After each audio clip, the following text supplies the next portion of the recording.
Chapter में हम बात किसकी कर रहे हैं अभी?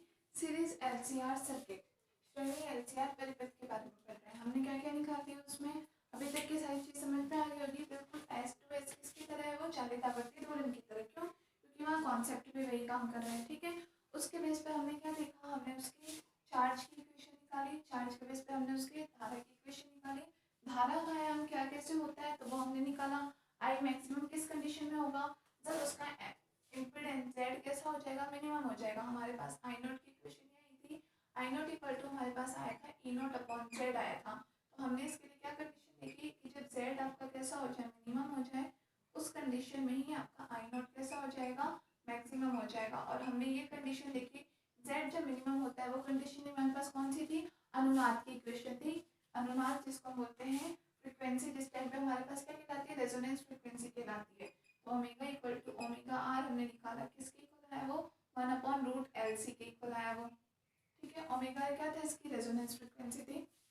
दूसरी चीज हमने देखा कि इसकी जो कंडीशन थी 1/ओमेगा 1/LC माइनस में 1/ओमेगा L माइनस ओमेगा C बराबर 0। उस वैल्यू को अगर हमने Z की इक्वेशन में पुट किया तो हमें Z मिनिमम की वैल्यू कितनी मिली? Z मिनिमम इक्वल टू मिला R, रेजिस्टेंस R के बराबर। तो जहाँ से हमारे पास I not maximum, maximum current धारा, मैक्सिमम धारा आयाम का मान किसके इक्वल हो जाएगा? E not upon R।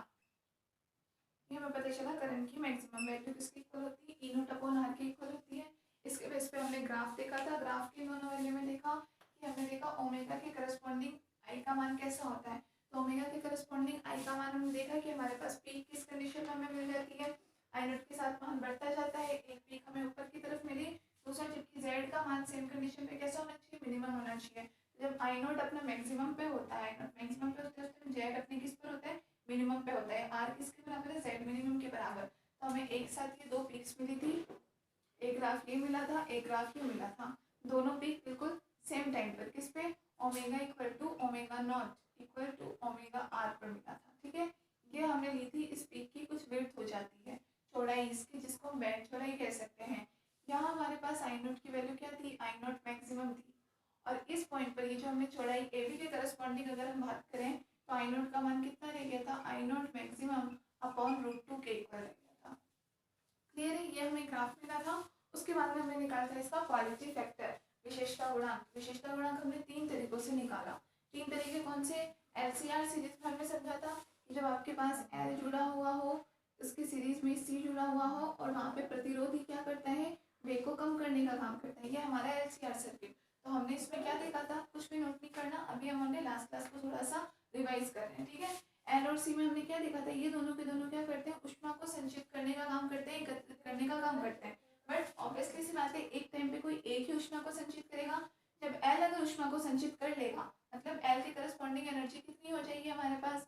1/2 Li maximum का स्क्वायर। कहाँ से आया था ये मान? ये भी हमने देख लिया था। तो हमारे पास ये मान मैक्सिमम हो जाएगा L पर। उस टाइम पर Q पर संचित आवेश का मान कितना हो जाएगा? 0 हो जाएगा। और यहाँ पर संचित आवेश का मान 0 होने का मतलब क्या है कि आवेश जो है वो पूरे सर्किट में फ्लो हो रहा है। इसका मतलब सर्किट में उस टाइम करंट की वैल्यू I कैसी होगी? हमारे पास मैक्सिमम होगी। ये थी एक कंडीशन। दूसरी कंडीशन हमने दी थी कि जब हमारे पास ऊर्जा इस C पर संचित हो जाए। C क्यों है? हमारा कैपेसिटर संधारित्र है। तो संधारित्र ऊर्जा को किस रूप में संचित करता है? आवेश के रूप में। अब जब आवेश संधारित्र संचित कर लेगा, इसका मतलब है कि यहाँ पर आवेश का मान इस पर कितना हो जाएगा? मैक्सिमम हो जाएगा। तो उस टाइम पे हमारे पास एनर्जी कितनी आई थी? Q maximum square upon 2m। Q maximum square upon 2m energy आई थी। प्लस दूसरी चीज, यहाँ पर मैक्सिमम एनर्जी का मतलब ये है कि सारे के सारे चार्ज को तो इसने खुद के पास में रोक रखा है। उस टाइम पे कैपेसिटर के पास चार्ज की वैल्यू मैक्सिमम होती है, मतलब कि सारे चार्ज को कैपेसिटर खुद के पास रोक लेता है। इसका मतलब सर्किट में तो चार्ज फ्लो ही नहीं होगा, और सर्किट में चार्ज फ्लो नहीं होने का मतलब करंट फ्लो नहीं होगा। मतलब उस टाइम पे हमारे पास करंट का मान कैसा हो जाएगा? मिनिमम हो जाएगा। ये दो कंडीशन देखी थी, और इन दोनों कंडीशन के लिए हमने क्वालिटी फैक्टर Q निकाल करके देखा था। तो Q का मान हमारे पास दोनों से किसके इक्वल मिला था? Q इक्वल टू हमें मिला था 1/R√L/C के इक्वल। हमने देखा कि इन दोनों तरीकों से वैल्यू सेम आती है नहीं, तो इन दोनों से सेम आया था। 1/R√L/C के इक्वल आया था। तीसरा एक और तरीका हमने कौन सा देखा था? Q इक्वल टू हम किसके इक्वल पढ़ते हैं? ओमेगा नॉट इंटू टॉ के इक्वल देखते हैं हम। तो यहाँ से भी हमने मान रख करके देखा, क्योंकि टॉ का मान किसके इक्वल होता है? L/R के इक्वल होता है। ओमेगा नोट का मान देखा, यहाँ से भी हमें रिजल्ट सेम मिला। तो 3 तरीकों से हम अभी तक क्वालिटी फैक्टर देख चुके हैं, उसका मान हमारे पास सेम मिला है और यहाँ तक हमने लास्ट लेक्चर में कंप्लीट किया था। ठीक है, उसके बाद हमने बात की थी कि क्वालिटी फैक्टर निकालने का एक और तरीका हो सकता है। एक और तरीका, जैसे अभी हमने लास्ट चैप्टर में इसका फॉर्मूला पढ़ा, क्वालिटी फैक्टर क्यू का एक और फॉर्मूला ये भी होता है, क्यू इक्वल टू होती है इसकी स्वाभाविक आवृत्ति अपॉन बैंड विस्तार। हम बोले उसकी नेचुरल फ्रिक्वेंसी कितनी है, इसकी फंडामेंटल फ्रिक्वेंसी कितनी है, अपॉन में उसका बैंडविड्थ कितनी है। ठीक है, फंडामेंटल फ्रिक्वेंसी मतलब ओमेगा नॉट, और बैंडविड्थ मतलब ये जो बैंड बन रहा था हमारे पास, इस बैंड की चौड़ाई कितनी है, इसकी विड्थ कितनी है, इसको हमने कोई पॉइंट दे दिया ए बी, इन दोनों की करस्पॉन्डिंग फ्रिक्वेंसी का मान कितना था, यहाँ ओमेगा 1 यहाँ ओमेगा 2, या हमने कोई भी वैल्यू मानी थी। ओमेगा 1 ओमेगा 2 से मतलब हमारे ये था, ये पीक हमारे पास आ रही थी omega equal to omega not पर। तो एक फ्रिक्वेंसी जो ओमेगा नोट से कम होती है और एक फ्रिक्वेंसी जो ओमेगा नोट से ज़्यादा होती है। ध्यान रखना, ओमेगा 1 ओमेगा 2 यहाँ पे 2 पॉइंट्स हमने ले रखे हैं, ओमेगा 1 से कम फ्रिक्वेंसी के लिए, ओमेगा नोट से ज़्यादा फ्रिक्वेंसी के लिए।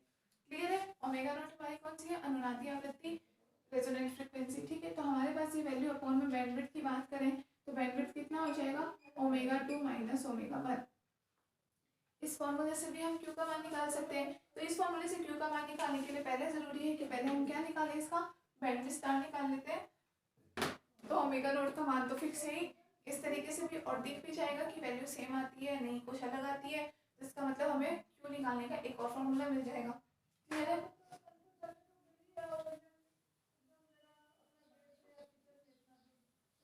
तो ये अभी तक अपन ने जो डिस्कस किया है,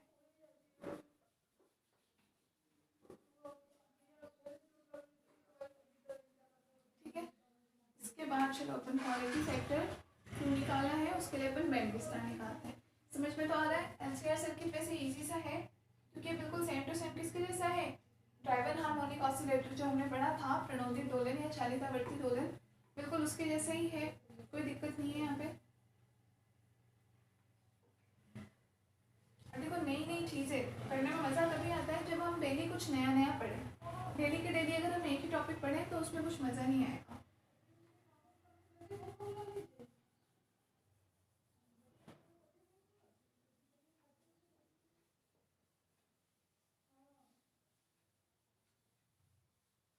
चलो नेक्स्ट हेडिंग देंगे,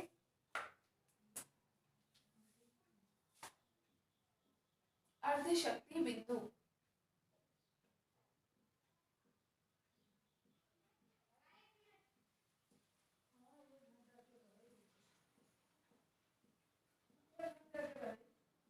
हाफ पावर पॉइंट,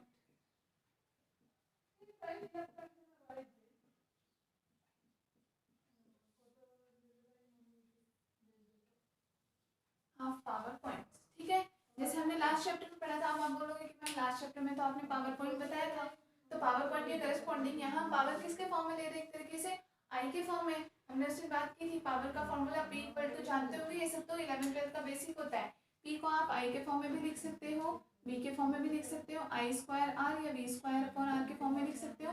तो यहाँ हमने जो अभी बच्चों जो हमने ग्राफ देखा था, उस ग्राफ में हमने क्या निकाला था, आई के फॉर्मेट में लिया हुआ है हमने ग्राफ, आई में और ओमेगा में, तो हम वहां से किसकी बात कर रहे हैं, अर्धशक्ति बिंदु की बात कर रहे हैं। ठीक है,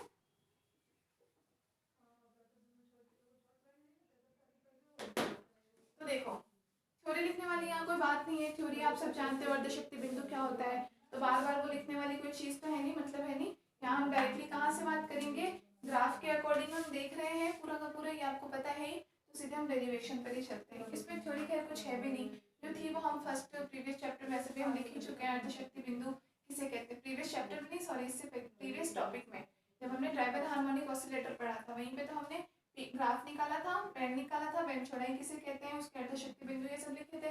बिल्कुल सेम टू सेम यहाँ हो रहा है। ठीक है, तो हम सीधे चलते हैं बिंदु ए व बी पर, बिंदु ए व बी पर। अब ए और बी किसकी बात हो रही है, अकॉर्डिंग टू ग्राफ, नहीं ध्यान हो तो इसकी ब्रैकेट में लिख लेना, according to graph.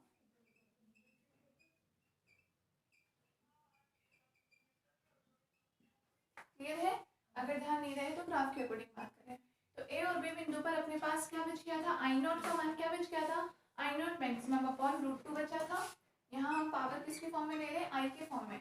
I nought equal to अपने पास ले क्या था, I nought maximum upon root 2 which is equation number 1।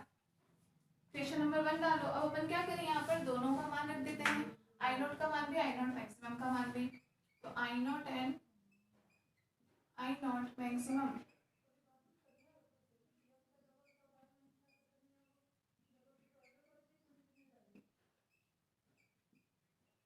रखने पर आई नॉट का मान किसके इक्वल माना था अपन ने, तो देखो आप लोग अपने पेजेस पलटो, जहां अपन ने आई नॉट का मान किसके इक्वल लिया था, I nought equal to E not upon Z के फॉर्म में माना था। जेड किसके इक्वल था, देखो इसको E not upon Z, Z का मान किसके इक्वल अपन ने लिया था, 1 upon omega C minus omega L का स्क्वायर प्लस आर का स्क्वायर होल पावर 1/2। लिख लेंगे 1 upon omega C minus omega L का square plus R square power 1/2। Clear है, यही मान था अपने पास, इसी को z के बराबर अपन मान करके चले थे ना। इस पूरे मान को अपन ने क्या मान लिया था, z, तभी तो अपने पास I nought equal to E not upon Z है। क्लियर। दूसरी चीज I nought maximum, I nought maximum कब आया, जब अपने पास z का मान मिनिमम हो, और z का मान मिनिमम किसके इक्वल आया था, आर स्क्वायर पावर 1/2 मतलब आर के इक्वल आया था। तो यहाँ पर लिख लेंगे 1 upon root 2 E not upon R, यही मान था ना ई नॉट मैक्सिमम का, ई नॉट अपॉन आर के फॉर्म में लिख दिया। यहाँ पे देखो ई नॉट से ई नॉट कट गया। अब अपने को इस मान को सॉल्व करना है, ठीक है। सिंप्लीफाई करने के लिए अपन क्या करें, सिंपली दोनों तरफ अपन वर्ग करके देख लेते हैं, दोनों ओर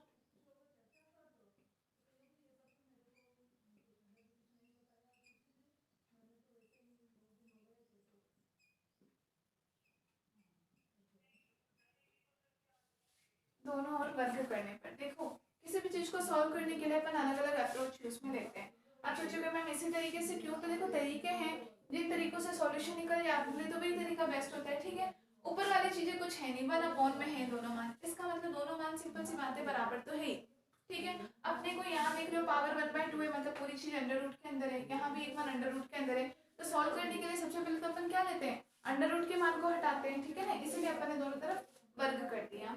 तो वैल्यू यहाँ से क्या हो जाएगी अपने पास, 1 upon omega C minus omega L का square plus R square equal to क्या बच जाएगा, 2r square. Simply 2r square के इक्वल, आर स्क्वायर को इधर भेज दो तो 2r square minus R square क्या बच जाएगा, आर स्क्वायर। तो मैं सीधे लिख दूँ 1 upon omega C minus omega L का square equal to 2r square, इसको इधर भेज दिया तो 2r square minus R square equal to R square बच गया। नोट कर लो।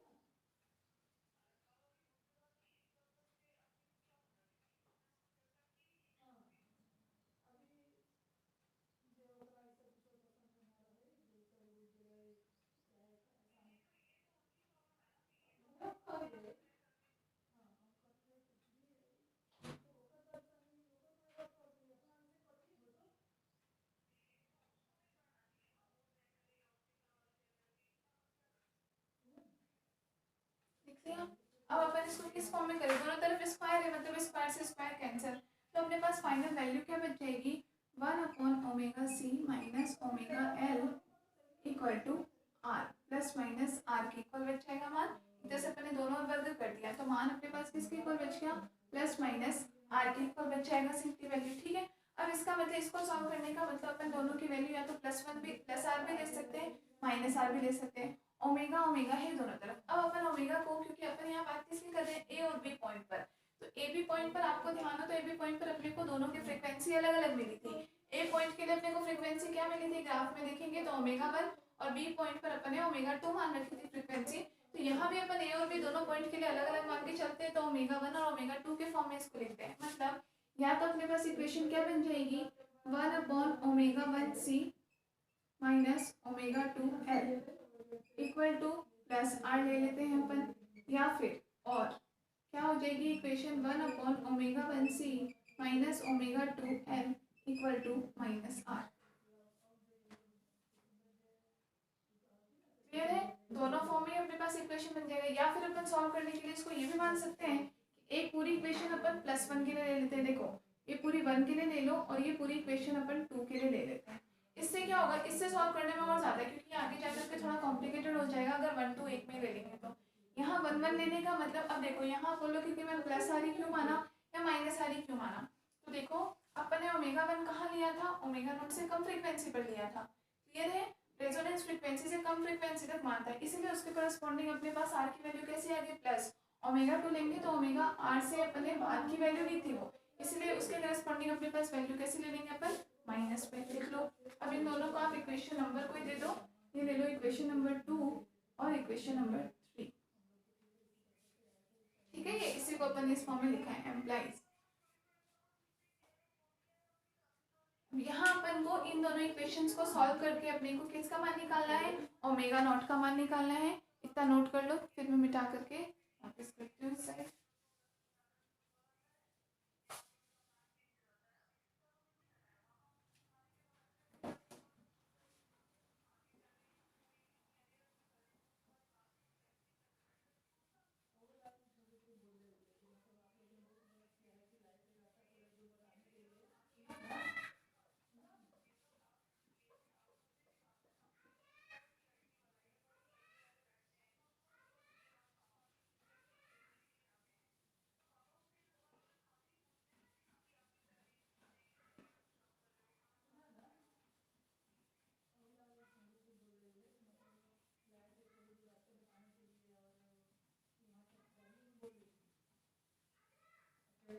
ठीक है, इन दोनों को सॉल्व करने के लिए अपन क्या करेंगे, अपन मान लेते हैं दोनों इक्वेशंस को एक बार प्लस कर लें और एक बार माइनस कर लें, इक्वेशन 2 और 3 दोनों को।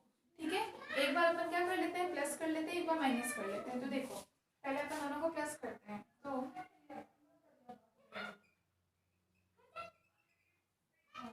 फ्रॉम इक्वेशन 2 प्लस 3, 2 और 3 दोनों को प्लस करके देखते हैं, तो वैल्यू यहाँ से क्या बन जाएगी, देखो 1 upon omega 1 C minus omega 1 L plus 1 upon omega 2 C minus omega 2 L.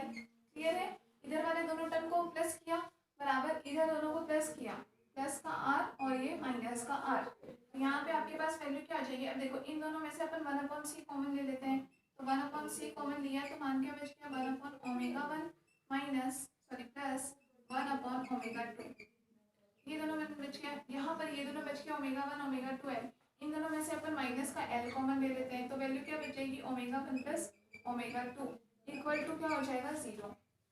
Clear है, इन दोनों का एलसीएम ले लो, तो 1 अपॉन सी ओमेगा 1 ओमेगा 2 क्या हो जाएगा, एलसीएम ओमेगा 1 से कैंसिल ओमेगा 2 और plus omega 1 minus L into omega 1 plus omega 2 equal to 0।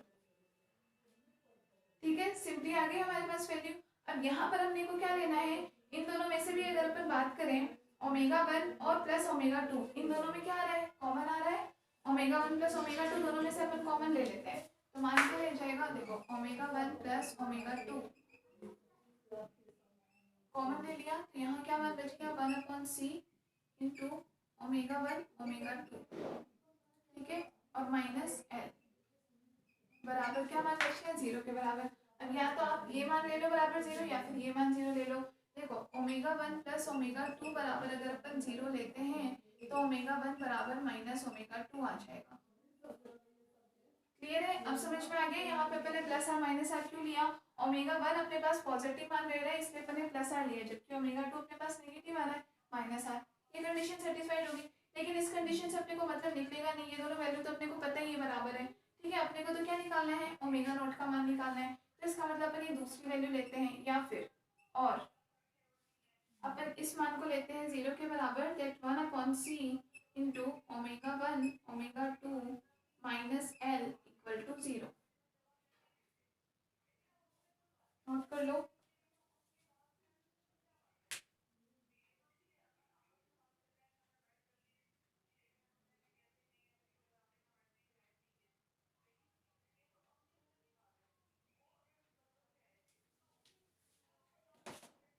लिख लिया,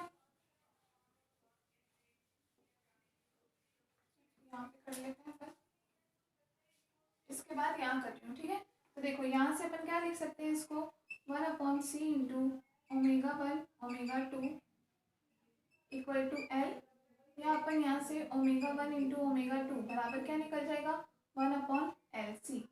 ओमेगा 1 इंटू ओमेगा 2 ऑलमोस्ट अपन क्या लेते हैं, अगर ये अपन ने पीक लिया था, ठीक है, ये अपने पास पीक आ रहा था, तो ये दोनों मान अगर अपन बात करें इनकी चौड़ाई थोड़ी कम हो तो दोनों मान लगभग लगभग, जैसे यहाँ पे ओमेगा 1 था, यहाँ ओमेगा 2 था, तो ओमेगा 1 की भी ओमेगा नॉट से दूरी बहुत कम थी, ओमेगा 2 की भी ओमेगा नॉट से दूरी बहुत कम थी। इसका मतलब इन दोनों को अपन किसके ऑलमोस्ट ओमेगा नॉट के इक्वल मान सकते हैं। तो ये वैल्यू अपने पास किसके जैसी हो जाएगी, omega naught square. Last chapter में भी अपन ऐसे ही किया था, सॉरी लास्ट टॉपिक में चालितावर्ती दोलन में, तो ये वैल्यू आ जाएगी 1/LC implies omega not equal to कितना हो जाएगा 1/√LC।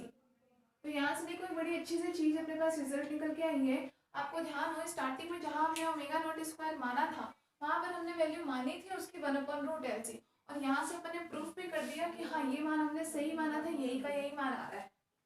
क्लियर है, समझ में आया आपको। जहाँ स्टार्टिंग में हमने ओमेगा नॉट स्क्वायर का मान माना था, आपको ध्यान हो जो फर्स्ट अपने पास इक्वेशन आई थी d²q/dt² के फॉर्म में, तो वहाँ आपको ध्यान हो 1/LC को ही अपन q/LC आ रहा था, q के फॉर्म में इक्वेशन लिखी थी 1/LC को अपन ने माना था ओमेगा नॉट स्क्वायर, और यहाँ से अपन ने प्रूफ भी कर दिया कि ओमेगा नॉट इसका मतलब √1/LC के इक्वल ही होता है। नोट कर लो। ये अपने पास कैसे आया, जब अपन ने इक्वेशन दोनों इक्वेशंस को प्लस कर दिया तो अपने को एक रिजल्ट मिल गया। अब अपन इसी तरीके से 2 और 3 को माइनस करके भी देख लेंगे कि अपने को क्या रिजल्ट मिलता है। पहले लिख लो पूरा।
अब अपन क्या करें, इक्वेशन 2 - 3 करके देख लेते हैं।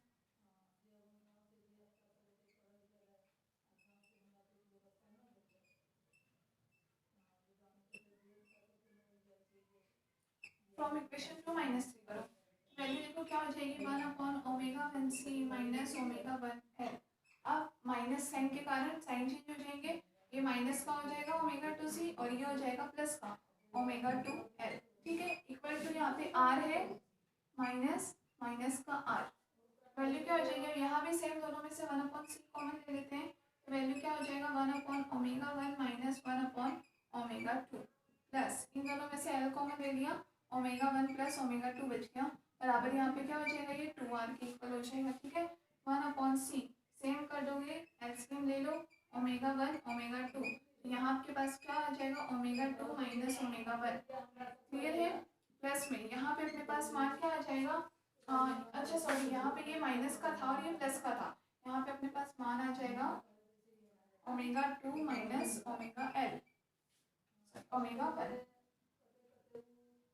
ठीक है ना, ये माइनस का था ना ओमेगा 1l, ये माइनस का है इसीलिए, तो अपने पास यहाँ दोनों में से क्या देख रहे हो प्लस में omega 2 minus omega 1 equal to 2r, तो दोनों में से ओमेगा 2 माइनस ओमेगा 1 कॉमन ले लेते हैं, ओमेगा 2 माइनस ओमेगा 1 कॉमन लेने पर क्या मान बच जाएगा 1/c omega 1 omega 2 plus l equal to 2r के। क्लियर है, इन दोनों को मान अब अपने को क्या करना पड़ेगा, यहाँ से दोनों मान 2r के इक्वल आ रहा है, अब अपने पास 0 के इक्वल नहीं आ रहा है कि अपन एक मान को 0 रखें हैं दूसरे मान को 0 रखें।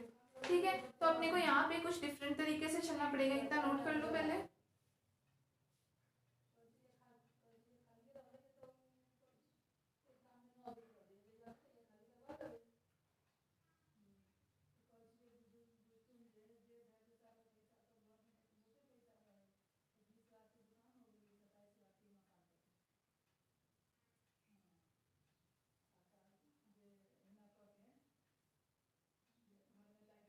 क्लियर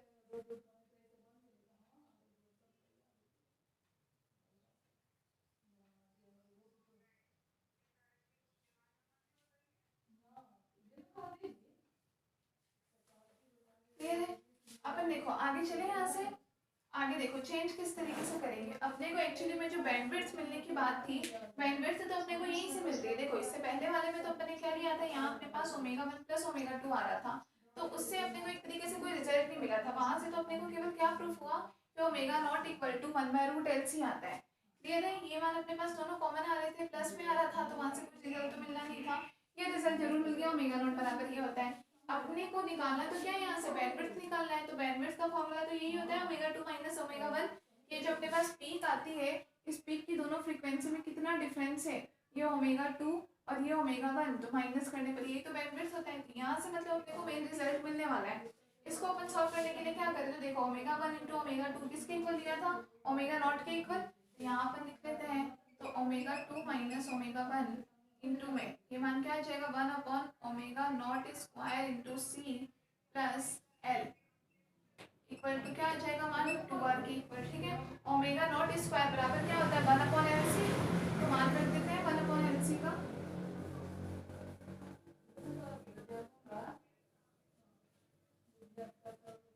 देखो मान कैसे आ जाएगा, यहाँ आपका है ओमेगा 2 माइनस ओमेगा 1 इंटू में ओमेगा नॉट स्क्वायर का मान 1/LC, तो 1/LC मतलब LC आ जाएगा ऊपर, LC अपॉन में C plus L equal to क्या हो जाएगा 2r। C से C cancel, L plus L मतलब 2L, तो 2L इंटू में omega 2 minus omega 1 equal to मान क्या बच जाएगा, 2r के इक्वल। 2 से 2 कैंसिल, ओमेगा 2 माइनस ओमेगा 1 अपने को तो निकालना है bandwidth, omega 2 minus omega 1 equal to क्या आ गया, मतलब R/L। R/L क्या है ये अपने पास, बैंड विस्तार। क्लियर है? तो यहाँ पर है दोनों इसलिए किए, प्लस माइनस दोनों करके इसलिए देखा क्योंकि अपने को दोनों से क्या रिजल्ट मिलता है। देखो आप बोलोगे कि मैम बैंडविड्थ तो यहाँ से मिल रहा है, तो दोनों को प्लस क्यों किया, तो पहले अपने को थोड़ा ना पता था कि कहाँ से मिलेगा बैंडविड्थ। अपने पास तो सिंपल सी बात है, अगर इक्वेशन अपने पास डायरेक्टली 0 के इक्वल आ जाती तो अपने को प्रॉब्लम नहीं होती, डायरेक्ट अपन मान निकाल लेते जैसे अपन ने लास्ट वाले में किया था। यहाँ अपने को प्लस माइनस आर के इक्वल होने के कारण दो इक्वेशन बन गई। तो हमेशा दो इक्वेशन को सॉल्व करने का मतलब ये होता है, आप दोनों को एक बार प्लस प्लस करके देख लो, माइनस करके देख लो, दोनों से कुछ ना कुछ रिजल्ट तो निकलेगा ही निकलेगा। या ये भी पता चल जाएगा कि कौन सी चीज़ यूजलेस है अगर कुछ भी रिजल्ट नहीं निकल रहा। तो यहाँ पे दोनों में रिजल्ट निकला, प्लस करके देखा तो ये पता चला कि ओमेगा नॉट स्क्वायर जो हमने माना है 1/√LC वो सही मान रखा है, वो मान प्रूफ हो गया। और माइनस करने से हमें जो बैंडविड्थ चाहिए थी वो बैंडविड्थ निकल गई। नोट कर लो।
लिख लिया, तो यहाँ से अपने पास बैंडविड्थ आ गया, एक चीज पता चल गई।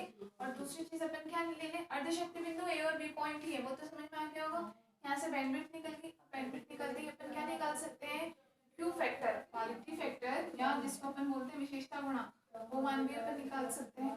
देखते हैं यहीं से भी वही मान आता है या नहीं।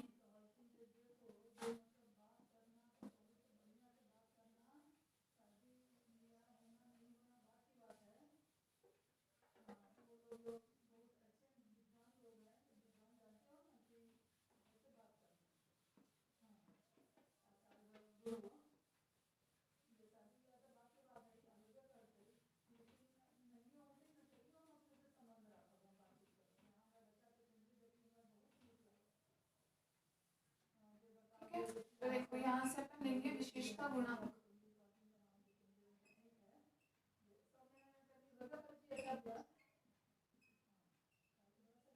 Q इक्वल टू क्या हो जाएगा ओमेगा नॉट। वही फॉर्मूला लिखने की जरूरत नहीं है, स्वाभाविक आवृत्ति बटे में बैंडविड्थ मतलब बैंड विस्तार। तो ओमेगा 2 माइनस ओमेगा 1 मान रख देते हैं। Q equal to omega naught upon इसका मान कितना आया आर अपॉन एल के इक्वल आर अपॉन एल। तो इक्वल टू कितना हो जाएगा omega naught into L upon R. Clear है। अपने को ध्यान हो अपने अभी तक निकाला है जब भी अपने मान जैसे z मिनिमम बराबर 0 लिया था तो वहां से अपने को रिजल्ट क्या मिला था जब वैल्यू r की इक्वल आई थी कि omega naught L equal to किसके बराबर आया था 1 अपॉन ओमेगा नॉट सी के इक्वल होता ही है ये मान। यहीं से देख लो आप, जैसे ये मान है अपने पास इक्वल टू 0 रखोगे तो ओमेगा नॉट के अगर ओमेगा को अपन ओमेगा नॉट ले लें यहाँ पे तो ओमेगा नॉट एल बराबर क्या मिल जाएगा ओमेगा नॉट सी मिल जाएगा। ठीक, तो यहाँ पे अपन वैल्यू रख देते हैं कि दोनों मान बराबर होगा। इसका मतलब Q equal to omega naught L का मान अपन रख देते हैं तो 1 अपॉन क्या बच जाएगा ओमेगा नॉट सी इंटू में आर के इक्वल बन जाएगा। ठीक है, ओमेगा नॉट बराबर क्या होता है क्योंकि ओमेगा नॉट इक्वल टू क्या होगा 1 upon under root L C के इक्वल। तो बराबर मान क्या हो जाएगा under root L C upon में सी इंटू आर के इक्वल हो जाएगा। सिमिलर वैल्यू अपन ले लेंगे 1 upon R as it is रख लो। ये मान क्या बच जाएगा एल सी बच गया और अपॉन में सी है अंडर रूट के अंदर लोगे मतलब सी स्क्वायर के फॉर्म में आ जाएगा। सी से सी कैंसिल मतलब मान फिर हमारे पास क्या आ गया 1 upon R under root L upon सी।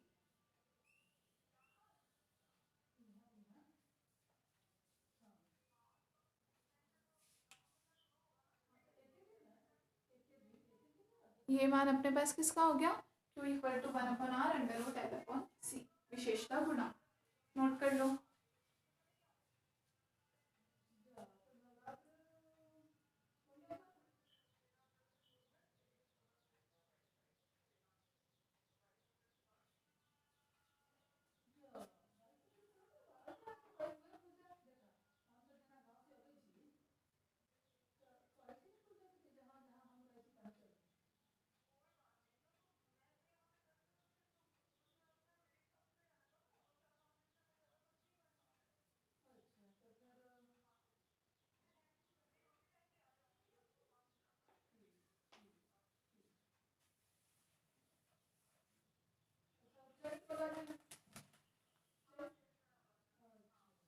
इसका मतलब Q का मान यहाँ पे तो देखो पहले 3-4 तरीकों से निकाल के देख लिया, सब तरीके से मान ये आता है। तो Q आपको याद ही रखना है।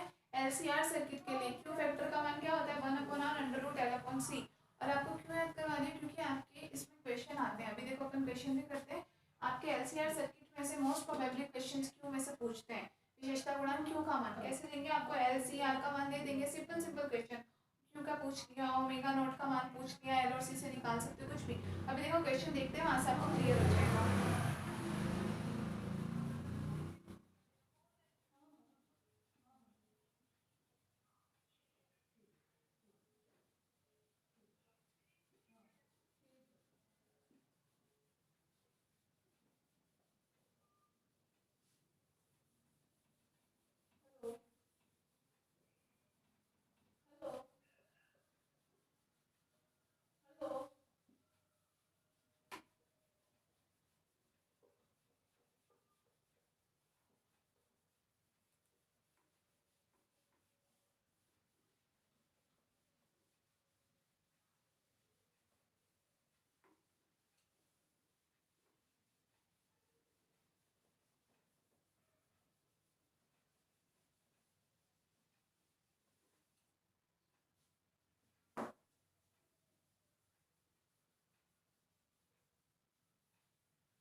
नेक्स्ट क्वेश्चन लिखो यहाँ से आपको क्लियर हो जाएगा। ठीक है, किस तरीके के क्वेश्चन आते हैं आपके सीरीज एलसीआर सर्किट का टॉपिक हो गया कंप्लीट।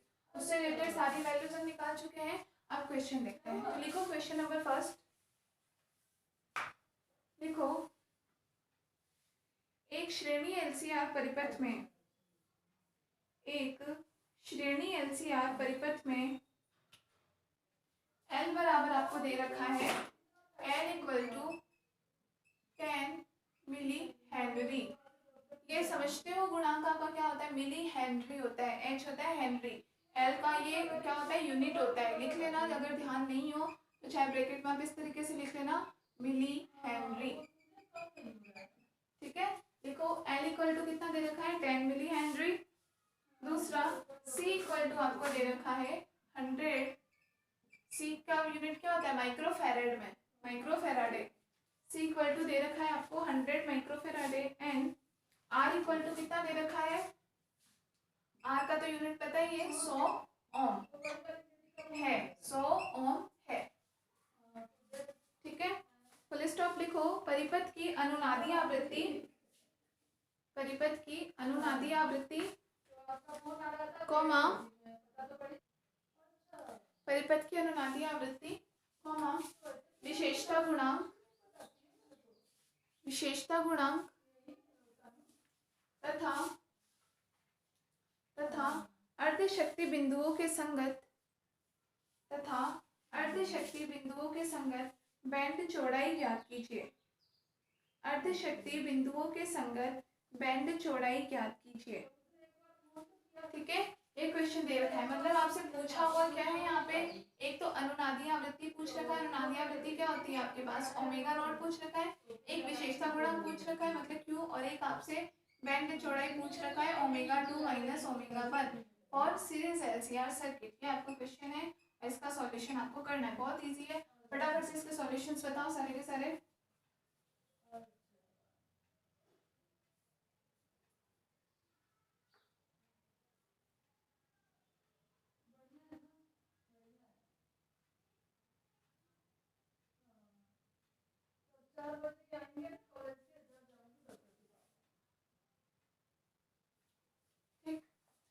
सॉल्यूशन के लिए सबसे पहले तो इनको चेंज कर लो।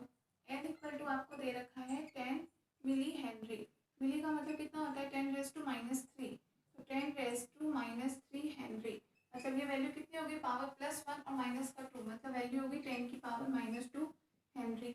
पहली चीज तो ये। दूसरा आपको दे रखा है सी बराबर दे रखा है 100 माइक्रोफेराडे, माइक्रो का मतलब कितना होता है 10 टू पावर माइनस 6, ये वैल्यू हो जाएगी 100 into 10 to power minus 6 farad, मतलब वैल्यू क्या बच जाएगा 10 की पावर माइनस 4 फेराडे। ठीक है, ये वैल्यू आ गई। आर बराबर 100 ओम दे रखा है तो उसमें हमें चेंज करने की जरूरत नहीं है, आर इक्वल टू इतना है। अब हमसे पहली चीज पूछ रखी है, फर्स्ट हमसे पूछा है अनुनादी आवृत्ति रेजोनेंस फ्रीक्वेंसी। तो देखो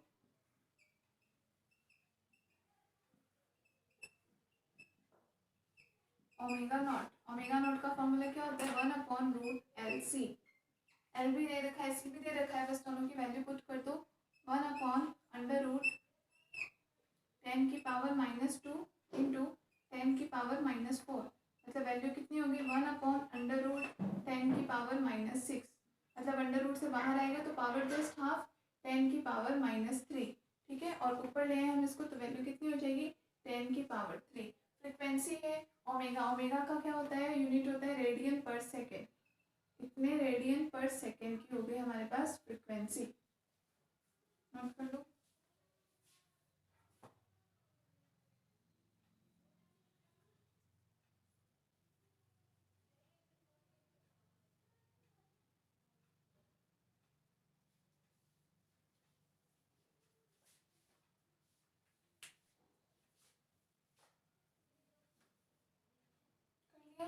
दूसरा हमसे पूछ रखा है यहाँ पे देख लो, सेकेंड हमसे पूछ रखा है क्यू का मान क्वालिटी फैक्टर क्यू, तो क्यू की इतनी बार हमने फॉर्मूला देख लिया, क्या वैल्यू होती है 1/r√L/C।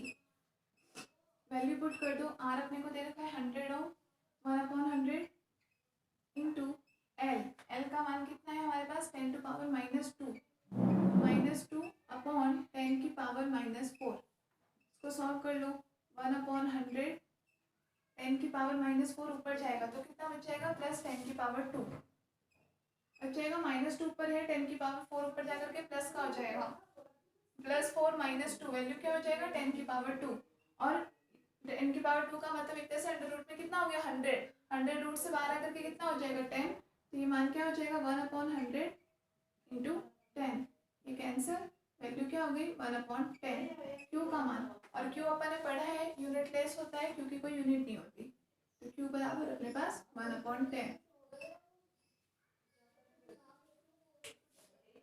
नोट कर लो।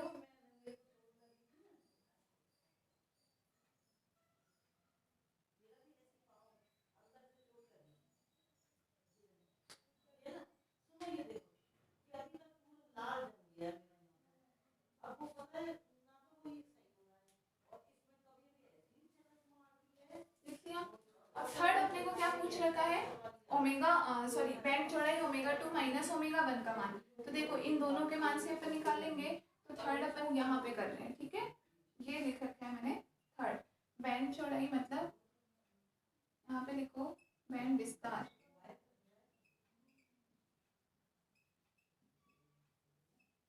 इक्वल टू कितनी वैल्यू होती है, ओमेगा 2 माइनस ओमेगा 1 अपने को निकालना है। इसको निकालने का मेथड क्या होता है, तो देखो क्वालिटी फैक्टर क्यू का फॉर्मूला अपन ने ये देख रखा है, omega naught upon omega 2 minus omega 1 होता है। तो यहाँ से अपने पास ओमेगा 2 माइनस ओमेगा 1 बराबर क्या हो जाएगा, ओमेगा नॉट अपॉन क्यू की इक्वल वैल्यू बच जाएगी। ओमेगा नॉट भी अपन फर्स्ट से यहाँ से ओमेगा नॉट निकाल चुके हैं, क्यू निकाल चुके हैं, दोनों की वैल्यूज पुट कर दो। वैल्यू क्या बच जाएगी, ओमेगा नॉट बराबर हो जाएगा 10 की पावर 3 और अपॉन में क्यू का मान कितना हो गया 1/10। तो 1/10 मतलब यहाँ से वैल्यू हमारे पास कितनी बचेगी 10 की पावर 4 ऊपर आएगा 10 की पावर 4। बैंड चौड़ाई भी एक तरीके से किसके फ्रीक्वेंसी के फॉर्म में आ रहा है, मतलब इसकी यूनिट भी हमारे पास क्या हो जाएगी रेडियन पर सेकेंड। आंसर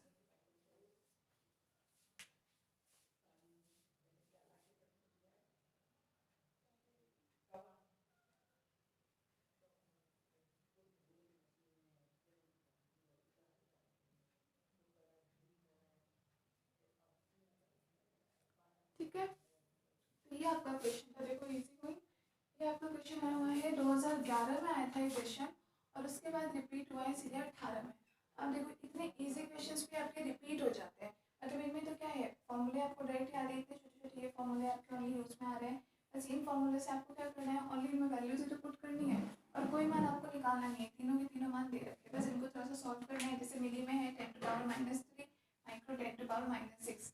ये वैल्यूज नॉर्मली हमें पता होती है, मान रखना है, फिर भी ये सेम वैल्यूज भी हमारी रिपीट हो जाती है, इसलिए क्वेश्चंस कर लेते हैं तो बेटर होता है। कई बार तो ऐसा होता है आंसर्स तक अपने को याद रहते हैं कि वही वाला क्वेश्चन और इसका आंसर ही आएगा, ऐसा भी आरयू के एग्जाम्स में होता है, नोट कर लो।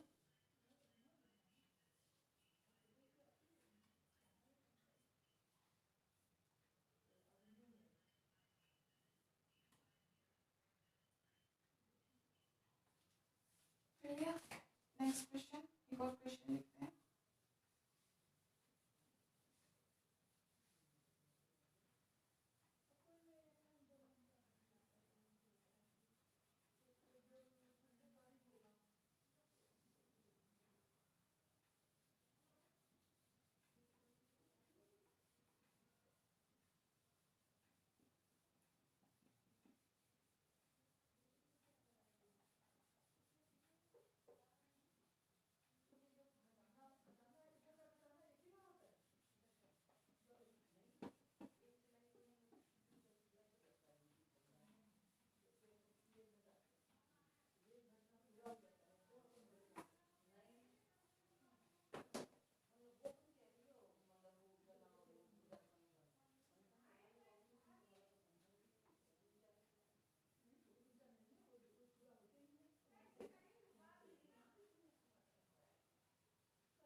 नेक्स्ट क्वेश्चन लिखो, सेम इस टाइप का क्वेश्चन है, आप लोग खुद करेंगे उसे। देखो एलसीआर श्रेणी परिपथ में, एलसीआर श्रेणी परिपथ में L equal to value only change कर रखी है, एल दे रखा है आपको 2 millihenry, L equal to 2 millihenry comma C equal to 2 microfarad, C equal to 2 microfarad एवं R equal to 0.2 ohm, 0.2 ohm दिए हों तो परिपथ में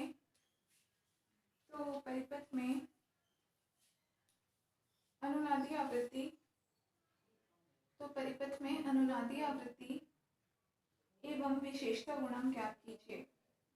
तो परिपथ में अनुनादी आवृत्ति एवं विशेषता गुणांक ज्ञात कीजिए। अनुनादी आवृत्ति एवं विशेषता गुणांक ज्ञात कीजिए।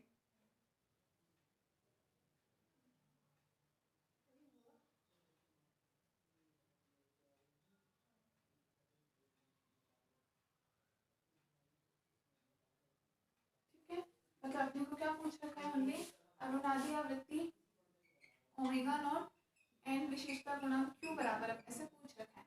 अब अपने को बैंड विस्तार नहीं पूछ रखा। ठीक है, ये क्वेश्चन क्यों करवाए, ये क्वेश्चन आपको पता है कितनी बार रिपीट हुआ है, 2013 में आया हुआ है, फिर 15 में आया हुआ है, फिर 17 में आया हुआ है। 3 साल एक एक साल छोड़ करके रिपीट हुआ है। 19 में नहीं आया, लास्ट हो सकता है 21 में भी आ जाए। तो देख लो आप, बिल्कुल सेम, बस ओनली वैल्यूज की वजह से क्वेश्चन रिपीट हो रहे हैं आपके। अब यहाँ पर भी सेम करने का मेथड क्या है, इसको चेंज कर लो। ये हो जाएगा 2 × 10⁻³ हेनरी। ये हो जाएगा 2 × 10⁻⁻6 फैराडे और R = 0.2 ओम एलसीटीज है। ठीक है, एक चीज पहले हमें निकालना है अनुनादी आवृत्ति ओमेगा नॉट। फॉर्मूला अपन ले लेते हैं 1/√LC। एल और सी दोनों की वैल्यूज में पुट कर दो। 1/√2 × 10⁻³ × 2 × 10⁻6। ये वैल्यू हो जाएगी 1/√4 to 10⁻⁻9। 2 बाहर ले लेते हैं अपन अंडर रूट से, 1/2 हो जाएगा। अंडर रूट में बच जाएगा। देखो सॉल्व करने का तरीका, कभी भी आप देखो यहाँ पे 10 की पावर -9, आप में से कुछ स्टूडेंट को हो सकता है कुछ सॉल्व कर जाओगे, आई नो, कुछ को प्रॉब्लम हो सकती है कि 10 की पावर 9 का हाफ कैसे करें। हाफ करने का तरीका ये होता है कि आप उनकी पावर्स को थोड़ा थोड़ा स्प्लिट कर लो। आप मैक्सिमम वो वैल्यू ले लो जिसको आप हाफ कर सकते हो। तो 9 से जस्ट पहले कौन सी वैल्यू आती है, 8 आती है। 8 को अपन हाफ कर सकते हैं, ठीक है ना। तो अपन इसको क्या लिख लेते हैं, 10 की पावर -1 इंटू 10 की पावर -8 के टर्म में। ये अपने क्या कर लिया, इसको स्प्लिट कर दिया। तो 10 की पावर -8 और -1 -9 हो जाएगा। क्लियर है, मतलब -9 को अपन 1 और 8 के फॉर्म में लिख सकते हैं, लिख दिया अपने। अब 10 की पावर 8 का तो आपको पता है क्या हो जाता है, उसका तो अंडर रूट से बाहर आ जाएगा जस्ट हाफ होकर के। तो अपने पास वैल्यू क्या बच जाएगी, यहाँ देखो ओमेगा नॉट इक्वल टू क्या बच जाएगा, ये 1/2 एज इट इज आ रहा है। अपने पास बच जाएगा अंडर रूट 10 की पावर -1, या उससे पहले अपन ये वैल्यू ले लेते हैं। 10 की पावर -8 को रूट से बाहर लाओगे तो पावर जस्ट टाइप, मतलब 10 की पावर -4। ये हो जाएगा 10 की पावर -4 अपॉन में ही और इंटू में अंडर रूट 10 की पावर -1। क्लियर है, ये वैल्यूज बच जाएगी। इसको अपन सॉल्व करते हैं। 10 की पावर -1 ऊपर लेकर के जाओगे तो क्या हो जाएगा, अंडर रूट 10। ये हो जाएगा अंडर रूट 10 अपॉन 2 इंटू 10 की पावर -4 को भी ऊपर लेके गए तो प्लस का 4। इसको सॉल्व कर लो। √10 अपॉन में 2 का 1। √10 किसके इक्वल होगा, देखो अप्रोक्सीमेट सॉल्व किया करो। अपने को कैलकुलेट नहीं होता तो अपने को पता होता है कि वैल्यू अप्रोक्सीमेट में आएगी। अप्रोक्सीमेट में मान ले लो तो भी ठीक आता है। जैसे अंडर रूट 9 इक्वल टू होता है 3 के इक्वल, और उसके बाद में अंडर रूट 10। 9 के बाद आप किसका अंडर रूट निकाल सकते हो, अंडर रूट आप निकाल सकते हो 12 का निकाल लो, या फिर वो सब तो आपकी स्प्लिटिंग कर करके आ जाती है, ठीक है ना। बाकी अपन जैसे 3 का निकालते हैं, फिर उसके बाद वैसे तो डायरेक्टली 4 का होता है। अंडर रूट 16 का डायरेक्ट आप निकाल सकते हो, बीच की वैल्यू निकालनी है अपने को, ठीक है।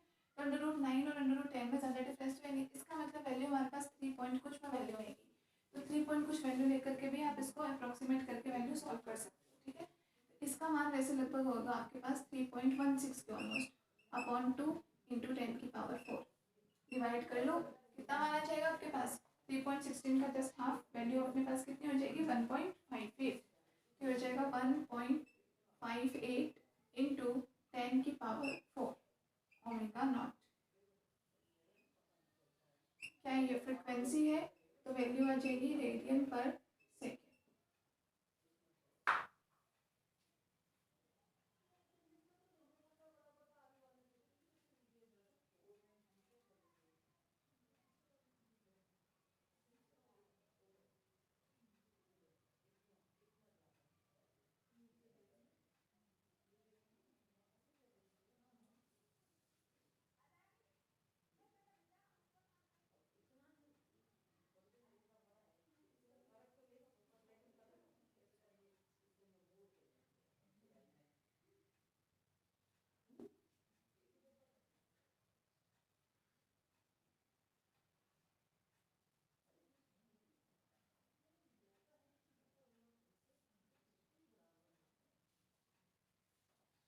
क्लियर है? ये मान हो गया क्यू का। सेकेंड नंबर अपने से पूछ रखा है, सॉरी ये हो गया ओमेगा नॉट, ठीक है। सेकेंड नंबर अपने से क्या पूछ रखा है, क्यू फैक्टर का। अब देखो क्यू के अलग अलग फॉर्मूले कहाँ यूज में आते हैं, वैसे अपने मोस्ट ऑफ द फॉर्मूला पढ़ा है, कौन सा पढ़ा है, ये पढ़ा है 1/r√L/c। अभी लास्ट क्वेश्चन में भी ये फॉर्मूला लगाए। अब जहाँ सी की वैल्यू हाँ तो ठीक है, तीनों वैल्यू से पुट कर दिया।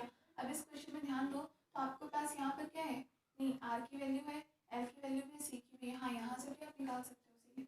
तो वैल्यू आप ये पुट कर दो 1/r√L/c Q equal to value क्या हो जाएगी, 1/r दे रखा है आपको 0.2 √L है आपके पास 2 × 10⁻³ अपॉन सी है 2 × 10⁻⁻6।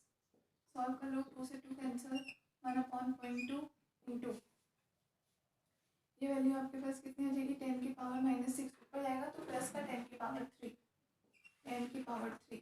इसको अपन क्या लिख सकते हैं, 1/0.2 है।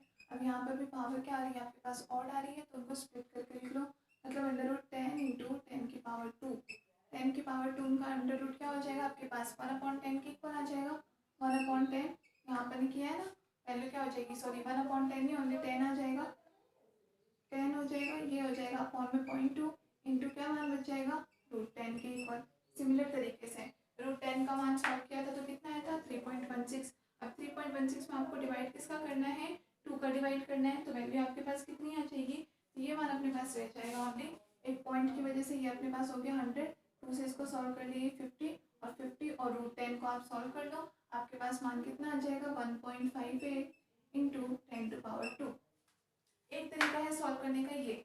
दूसरा तरीका यहाँ पर एक और देख सकते हो आप इसको सॉल्व करने का।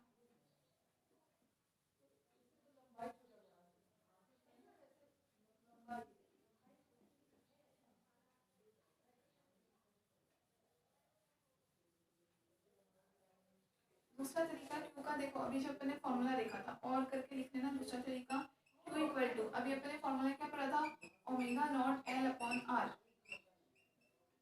फॉर्मूला पढ़ा था ये एग्जैक्टली। अभी जब अपने लास्ट निकाला है बैंडविड्थ की वजह से, तो वैल्यू क्या है ये ω0L/r। यहाँ से आप मान ज़्यादा इजीली निकाल सकते हो, आपको इतना भी कैलकुलेट नहीं करना पड़ेगा, इसलिए तो एग्जाम में देखा करो ज़्यादा इजी मान आपके पास कौन सा पड़ रहा है। ω0 अपने कितना निकाला 1.58 × 10⁻4 इंटू में एल का मान कितना दे रखा है 2 × 10⁻³ और अपॉन में आर की वैल्यू दे रखी है अपने को 0.2 के इक्वल, ठीक है। यहाँ से अपन क्या करें, 2 से अपन 2 कैंसिल कर सकते हैं, मान कितना बच जाएगा 0.1 का, मतलब एक तरह से अपन इसको लिख सकते हैं इस फॉर्म में लिख लो 2 × 10⁻⁻1 के फॉर्म में लिख सकते हैं अपन इसको। 2 से अपना 2 कैंसिल हो जाएगा, वैल्यू कितनी हो जाएगी 1.58 × 10⁻4 × 10⁻³ और ये 10⁻⁻1 ऊपर जाएगा तो 10 9 कितना बच गया 1.58 × 10⁻5 × 10⁻³ मतलब वैल्यू क्या बच गई 1.58 × 10⁻2 क्यू फैक्टर। देख रहे हो यहाँ से आपके मान उधर जगह से ज़्यादा इजी आया है, तो 10 की पावर्स ओनली सॉल्व किए, बाकी 1.58 हमें डायरेक्टली ω0 से क्लियर हो गया। क्यों, क्योंकि यहाँ पे आर और एल का मान सेम सेम है, 2 × 2 × है, ओनली पावर्स को हमें एक तरीके से सॉल्व करना है। तो देख लो कोई सा फॉर्मूला आप यूज में ले सकते हो, वैल्यू सेम आएगी, डिपेंड करता है आप यूज में कौन सा ले रहे हो और आपके अकॉर्डिंग ज़्यादा ईजी वैल्यू कौन सी पड़ती है, नोट कर लो।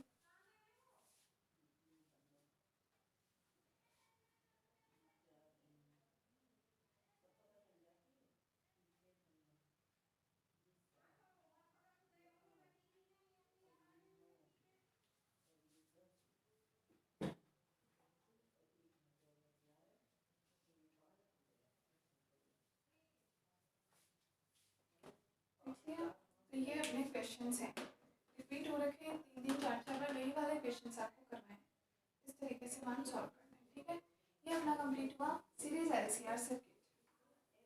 अब नेक्स्ट अपने को कौन सा पढ़ना है, पैरेलल एलसीआर सर्किट, ठीक है। उसमें भी यही सारे के सारे मान देखने हैं। सबसे पहले पैरेलल एलसीआर सर्किट होता क्या है, उसका सर्किट डायग्राम क्या होता है, फिर उसके लिए भी यही सारी कंडीशन, उसकी अवकल समीकरण की बात करें, उसके रेजोनेंस कंडीशन की बात करें कि उसके लिए क्या फॉर्मूले आते हैं और फिर उसके लिए क्या न्यूमेरिकल्स आते हैं।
नेक्स्ट हेडिंग लेंगे पैरेलल एलसीआर सर्किट, या पैरेलल को हिंदी में हम क्या बोल सकते हैं, समांतर एलसीआर परिपथ।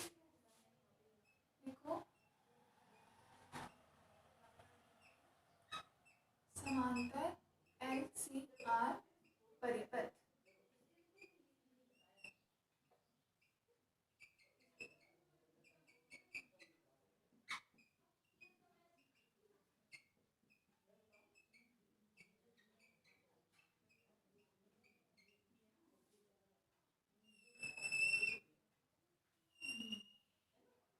हेडिंग दो पैरेलल एलसीआर सर्किट।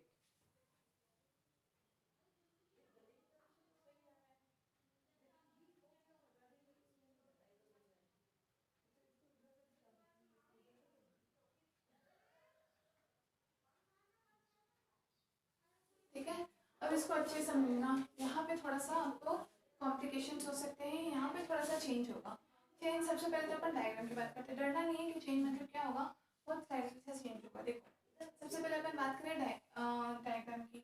एलसीआर कैसे यहाँ पर समांतर क्रम में होंगे, इसका मतलब अब तीनों के तीनों मान अपन समांतर क्रम में लगाएं, या फिर अपन कोई दो, तीनों को समांतर क्रम में लगाने का मतलब नहीं है। क्यों? क्योंकि यहाँ पे आर तो क्या काम कर रहा है, आर तो प्रतिरोध का काम कर रहा है। ठीक है, अपने को पैरेलल में एक तरह से किसको लगाना है, एल को और सी को। क्यों? क्योंकि मेन जो एनर्जी को कलेक्ट करने का काम एल और सी करते हैं, तो उन दोनों को पहले सीरीज में लगाया था, उन दोनों का पैरेलल में लगाते हैं, आर को किसी भी एक के साथ आप फिट कर दो। ठीक है, तो सबसे पहले इसका सर्किट डायग्राम हो जाएगा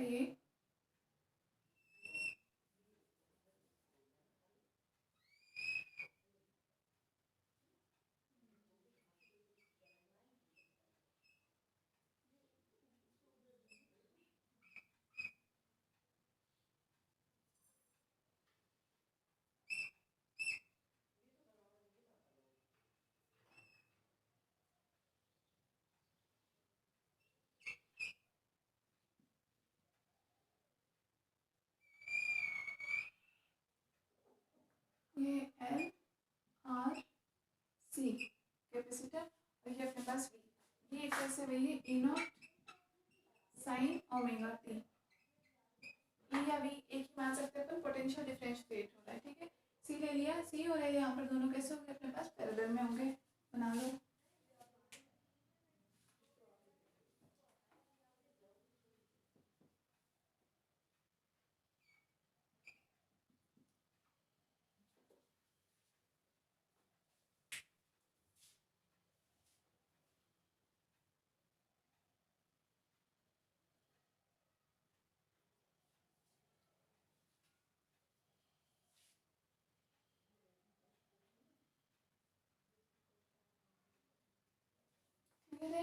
ये यहाँ पर अपन ने दोनों को किससे जोड़ दिया है, किसी भी एक ईएमएफ से जोड़ दिया है। वी यहाँ पर एक तरीके से वैल्यू इसकी वही होगी, आप चाहो तो लिख सकते हो ई not sine omega T.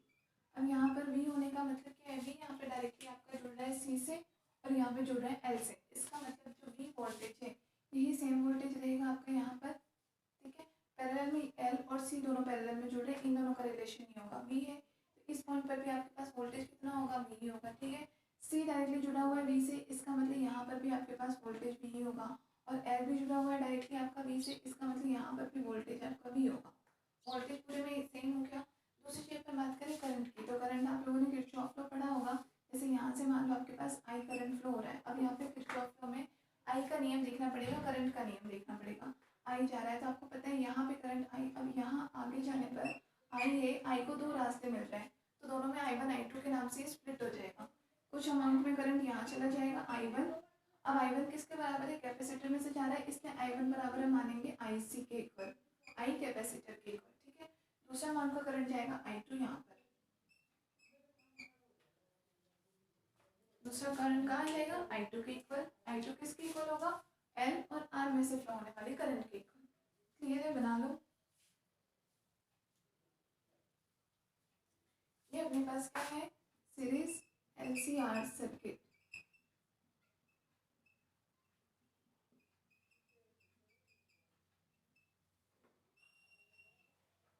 Series LCR circuit. ठीक, तो ये अपने पास नॉर्मली इनका सेटअप हो गया। अब अपन फटाफट अपनी डेरिवेशन स्टार्ट करते हैं। तो यहाँ किरचॉफ का नियम आपके पास कौन सा लगेगा, धारा का नियम। तो अपन लिखते हैं किरचॉफ के नियम से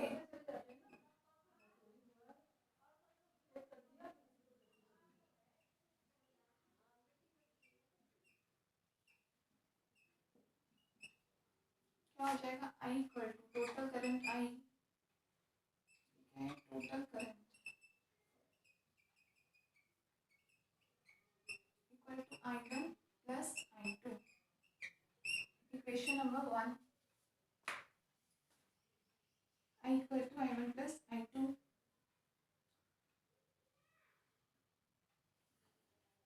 ठीक है, दूसरा मतलब बात करें ओम के लॉ से, तो I इक्वल टू ये अपने फॉर्मूला पर रखा है, V इक्वल टू होता है IR, I इक्वल टू क्या होता है, V अपॉन R के इक्वल होता है। क्लियर है। यहाँ पर हम लोग की क्या बात करें, पूरा का पूरा सर्किट अपने पास कैसा है, AC सर्किट है। AC सर्किट होने का मतलब है कि यहाँ पर जो अपने पास R होगा वो किसका काम करेगा, Z का काम करेगा। R किसका काम करेगा, Z का काम करेगा। देखो R अपने क्या पढ़ा है, R होता है आपका रेजिस्टेंस प्रतिरोध, Z होती है प्रतिबाधा। इन दोनों में क्या डिफरेंस होता है, दोनों का काम सेम होता है, दोनों ही एक प्रकार की किसी न किसी प्रकार की रुकावट है। ठीक है, अपन यहाँ बोला एसी सर्किट है, इसीलिए आर यहाँ पर किसका काम करेगा, जेड का काम करेगा। तो इसमें डिफरेंस क्या होता है,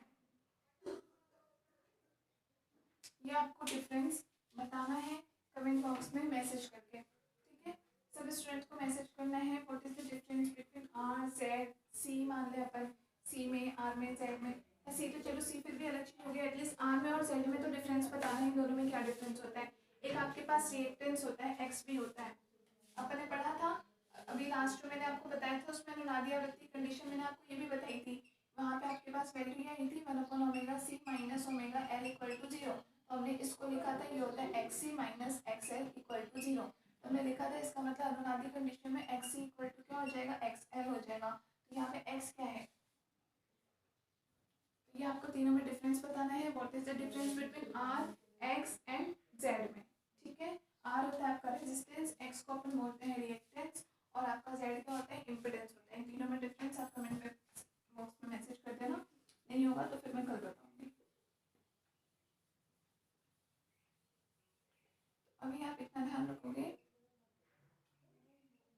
ओम के नियम से,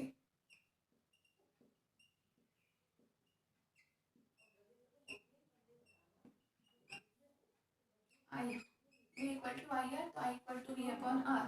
अब यहाँ पे वी अपॉन आर की जगह क्या मान आ जाएगा, वी अपॉन जेड। क्यों मान आया, ये उसके सॉल्यूशन में ही है। जो क्वेश्चन मैंने आपसे पूछा है कि जेड का मतलब क्या होता है, जेड में आर में डिफरेंस क्या होता है, जैसे आपको वो डिफरेंस पता चल जाएगा, आपको ये भी पता चल जाएगा कि यहाँ मैंने आर की जगह जेड क्यों लिख रखा है। ठीक है, ब्रैकेट में यहाँ पे लिख लो, क्योंकि एसी सर्किट है। परिपथ कैसा है हमारे पास, एसी परिपथ है, क्योंकि एसी परिपथ है। ठीक है, और दूसरा ये मान हमने कहाँ से रखा है, I equal to V upon R होता है, यहाँ से हमने मान रखा है equal to V upon Z. ठीक है, इक्वेशन नंबर 2 दे दीजिए इसे। ये जब आप इसका सॉल्यूशन बताओगे कि जेड में और आर में क्या डिफरेंस होता है, यहाँ प्रतिरोध कोई किसी बाधा कोई किस स्थान पर तो हम प्रतिरोध बोलेंगे, आर बोलेंगे, किस स्थान पर हम जेड बोलेंगे। और आपको एक और इंटरेस्टिंग बताऊँ, चाहे आर हो चाहे जेड हो, मैंने आपसे डिफरेंस किसमें पूछा है, आर में, जेड में और एक्स में। रेजिस्टेंस प्रतिबाधा मतलब इम्पीडेंस, और जेड मतलब एक्स मतलब होता है रिएक्टेंस। इन तीनों का जो यूनिट होता है, तीनों की यूनिट ओम ही होती है, OHM ओम। अब तीनों की यूनिट ओम है, इसका मतलब तीनों के तीनों काम भी सेम कर रहे हैं। तो किस जगह पे हम जेड यूज में लें, किस जगह पे एक्स यूज में लें, यहाँ पे जेड क्यों यूज में लिया है, इसका रीजन आप खुद बताओगे। ठीक है, अपने पास ये आ गया equation number 2, v equal to कितना आ गया, sorry I equal to V upon Z. Clear. अब इसी फॉर्मूले से अपन बात करते हैं, अपने पास I1 का मान कितना है और I2 का मान कितना है। ठीक है, I करंट किसी भी सर्किट में I का मान, इस सर्किट के अकॉर्डिंग अपने पास I का मान है V अपॉन जेड। तो यहाँ पे I1 का मान कितना होगा और I2 का मान कितना होगा, तो देखो अतः I1 इक्वल टू कितना हो जाएगा, I1 कौन सी करंट है जो कि C में से होकर के फ्लो हो रही है, तो यहाँ पर V, तो V तो अपने बताया V, इस पॉइंट पर भी V का V ही रहेगा, इस पॉइंट पर भी V रहेगा, तो V का मान तो V रहेगा। बट जब बात आती है कि Z का मान यहाँ पर किसके इक्वल हो जाएगा, तो अभी मैंने बताया कि C के रेस्पेक्ट में हम क्या यूज में लेते हैं, XC का मान, मतलब यहाँ पर हमारे पास मान क्या आ जाएगा, XC।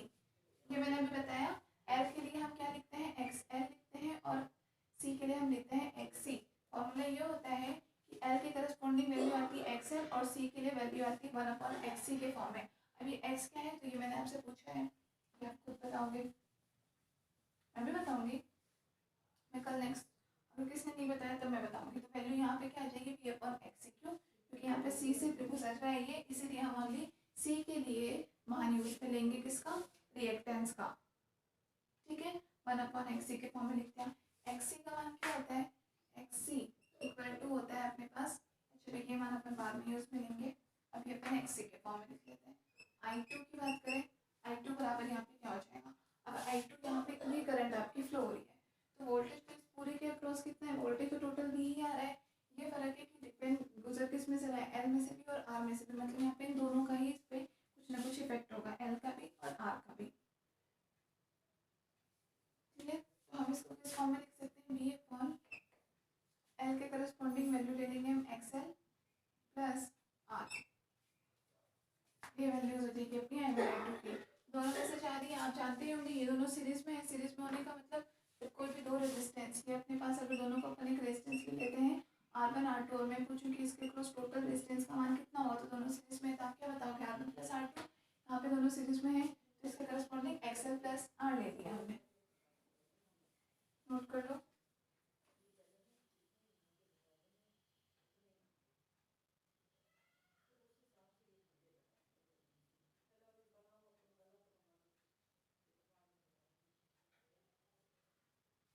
ठीक है, अब यहाँ पर एक्सी का मान कितना होता है, ब्रैकेट में लिख लेंगे, एक्सी बराबर होता है 1 अपॉन जे ओमेगा सी के, 1 अपॉन जे ओमेगा सी। और यहाँ जो एक्सएल यूज में लोगे, एक्सएल का मान होता है बराबर ओनली जे ओमेगा एल के फॉर्म में।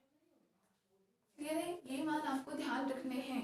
मुझे नहीं पता आप लोगों ने पहले यूज में लिया नहीं लिया, हालांकि डेफिनेटली आप लोगों का पहले भी आया होगा, ध्यान हो नहीं हो वो बात अलग होती है। अब यहाँ पर जे क्या होता है, जे यहाँ पर एक तरीके से आयोटा के मान होता है। आयोटा जब हम लेते हैं ना काल्पनिक कोई भी इमेजिनरी नंबर को, iota under root of minus को हम प्रेजेंट करते हैं किससे, आयोटा से। यहाँ जे एक तरीके से आयोटा का काम ही करता है। ये पता नहीं इलेक्ट्रॉनिक्स में, या तो नोटेशन ही बस इस फॉर्म में दे दिया है कि यहाँ पे आयोटा को अपन जे के फॉर्म में शो करते हैं, बाकी कोई डिफरेंस नहीं है। अगर आप गलती से आयोटा भी लिख जाते हो तो भी कोई फर्क नहीं होता, प्रॉपर्टीज की बिल्कुल सेम होती है कि अगर अपन जे स्क्वायर करें तो उसकी वैल्यू -1 ही आएगी। मतलब जे बराबर होता है अपने पास माइनस अंडर रूट के इक्वल ही होता है। इसका मतलब सिंपल सी बात है, जे यहाँ पर इमेजिनरी नंबर शो कर रहा है। क्लियर है, सी के रेस्पेक्ट में जो अपन एक्सी लेते हैं, 1 अपॉन एक्सी लेते हैं, मतलब वैल्यू अपन एक्सी किसको बोलते हैं, एक्सी अपन ने इसको बोला है, 1 अपॉन ओमेगा सी को बोला है। ठीक है, इसका मतलब ओमेगा का मान अपन किस फॉर्म में लिख सकते हैं, जे ओमेगा के फॉर्म में, यहाँ से मान आया हुआ है। समझ में आया, एक्सी किस फॉर्म में आया हुआ है।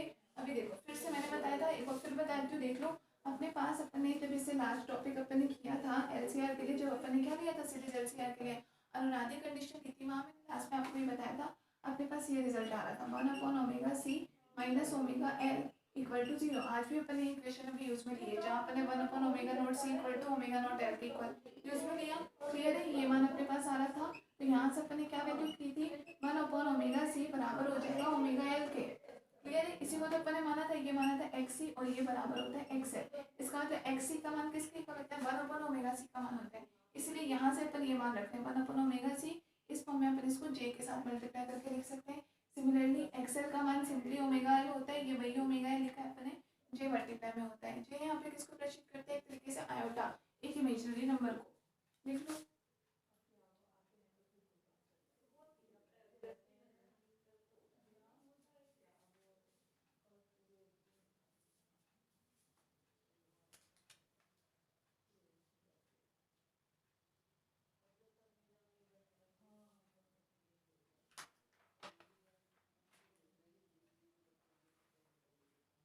क्लियर है, लिख लिया। अब अपन चलते हैं रेजोनेंस कंडीशन की तरफ।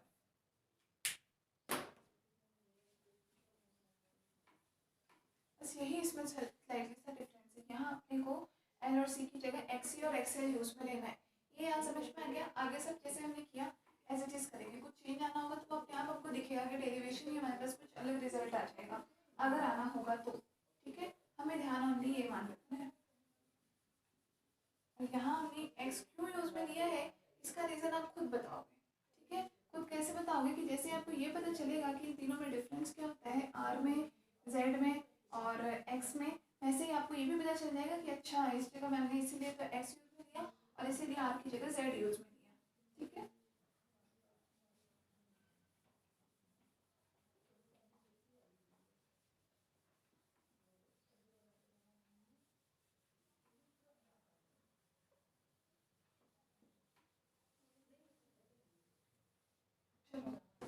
से अपन आगे करते हैं। अब अगर अपन बात करें रेजोनेंस कंडीशन की, तो रेजोनेंस कंडीशन में अपन ने क्या लिखा था, देखो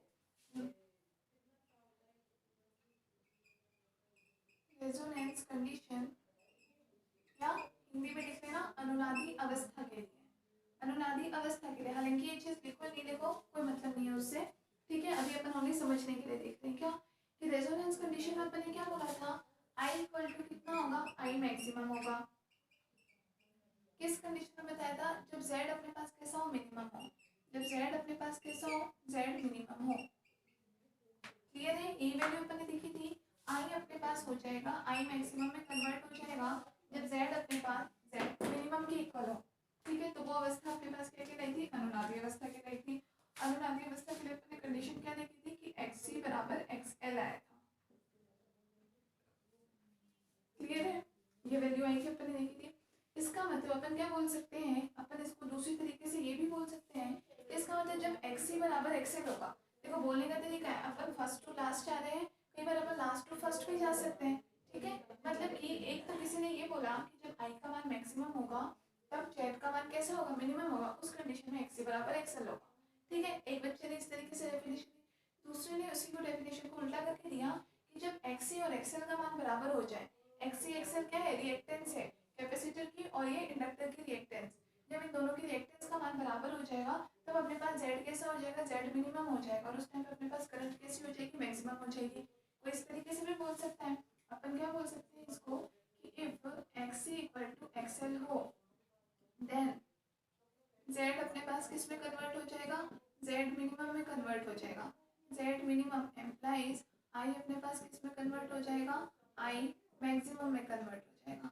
अपन फॉर्मूला क्या ले सकते हैं, i maximum equal to E not upon z minimum.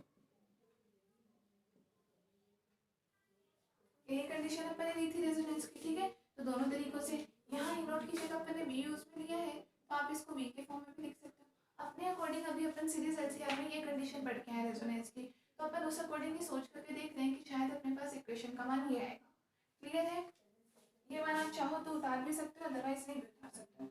अपन ने ये ओनली क्या बताया कि सीरीज एलसीआर में अपन ने ये चीज पढ़ी थी, यहाँ अपने को चेक करना है कि यहाँ पे भी रेजोनेंस कंडीशन यही होगी अगर, तब तो अपने पास यही सेम मान आने चाहिए, उतार ही लो आप इसको, ठीक है। रेजोनेंस कंडीशन ये अपन ऐसा देख रहे हैं कि अपन जैसे सीरीज एलसीआर में अपन ने ये चीज पढ़ी, सेम अपन सोचे कि अगर पैरेलल एलसीआर सर्किट के लिए भी रेजोनेंस कंडीशन में कुछ चेंज ना हो तो कंडीशन यही आनी चाहिए ना, यही कंडीशन आएगी। यहाँ पर xc और xl के फॉर्म में ही चेंज करके चल रहे हैं, तो यही बात अपन ने पीछे भी देखा था, ये दोनों मान जब बराबर होते थे, या तो आप ये बोल लो कि ये मैक्सिमम होगा तो ये मिनिमम होगा, उस कंडीशन में ये बराबर होगा, या यहाँ पर ये बोलते हैं कि ये दोनों बराबर है तो z अपने आप मिनिमम आएगा और i का मान उस कंडीशन में मैक्सिमम होगा, तो फॉर्मूला अपने पास ये बन जाएगा। क्लियर है, दोनों फॉर्मेट में यहाँ से अपन लिख सकते हैं। तो अपन चलते हैं, अनुनादी कंडीशन अपने पास सेम आती है या नहीं आती है ये चेक करने के लिए, ठीक है। ये अनुनादी कंडीशन है नहीं, ये अपन ने केवल सोचा है, किसके बेस पे, सीरीज एलसीआर के बेस पे, कि अगर अपन उसके अकॉर्डिंग ही चल रहे हैं तो अपने पास मान क्या आना चाहिए, यही मान आना चाहिए, ठीक है। तो अब अपन क्या करते हैं, अपन देखो इक्वेशन फर्स्ट क्या ली थी, I equal to I one plus I two के इक्वल, और आई का मान आई वन आई टू सबके मान अपन ने निकाले थे, तो वो सब मान अपन इक्वेशन वन में पुट कर देते हैं, हम सॉल्व करते हैं अपन। तो आई वन तथा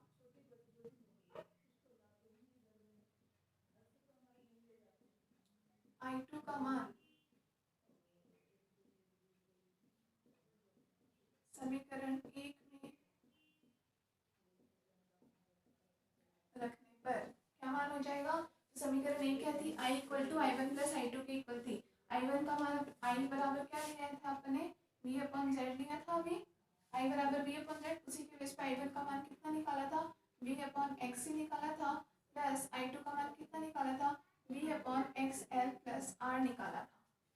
क्लियर है, तो हमने यहाँ पे ये वैल्यूज पुट कर दी, यहाँ अपना v से v और ये v आपस में कैंसिल हो गए, xc और xl के मान भी अपने को पता है, यहाँ पर मान रख देते हैं, तो ये देखो अपने पास ये मान तो कितना आ रहा है, 1/z एज इट इज आ गया।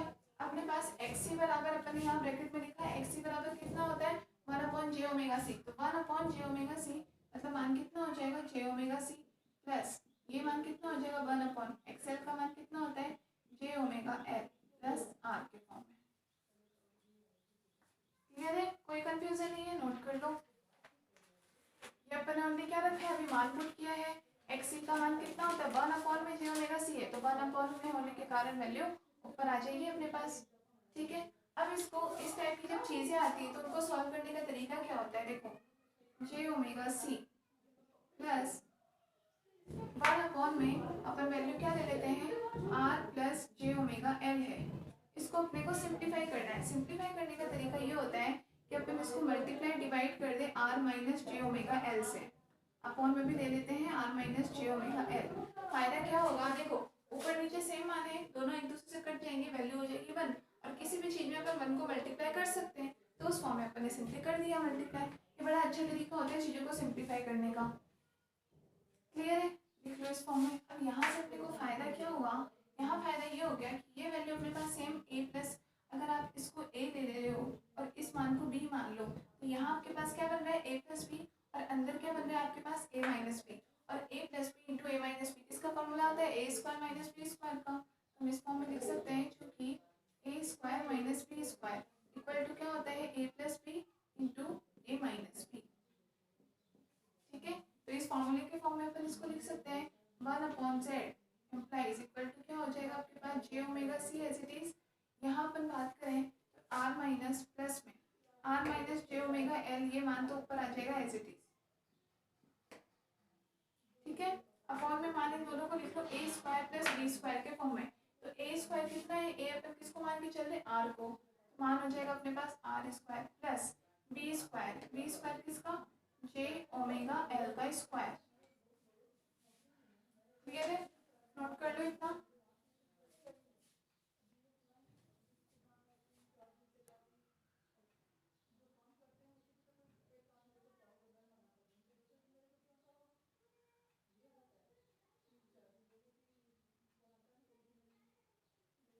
Sorry, A square minus B square है ना, ये माइनस कर लेना।